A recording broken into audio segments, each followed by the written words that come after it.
170 фигуристов из Ухты, Сыктывкара, Усинска и Инты в течение 2 дней показывают, на что они способны. Короткую программу на арене Ледового дворца имени Сергея Капустина спортсмены уже откатали. Вслед за ней произвольная, зрелищная и завораживающая.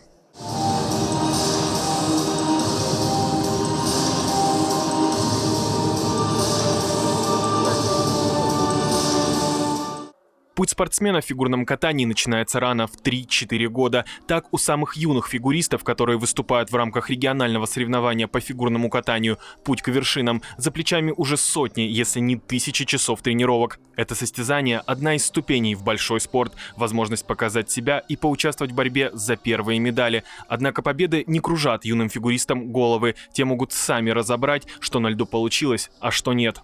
Мне удалось показать хореографическую последовательность. У меня она не получилась прямо в начале соревнований, которые прям начинались. Но сегодня я ее показала на все 100. Вместе с совсем юными фигуристами на лед выходят и более опытные спортсмены со 2-м и 1-м спортивными разрядами, а некоторые из них уже и вовсе кандидаты в мастера спорта. Именно фигуристы с квалификационными разрядами соревнуются не только за медали, но и за место в сборной команде региона в рамках первенства Республики Коми по фигурному катанию. По результатам первенства Республики Коми будут определены победители, которые войдут в сборную республики, которые будут представлять республику на зональных соревнованиях. Это на спартакиаде учащихся, которая пройдет в начале 2024 года в Вологде.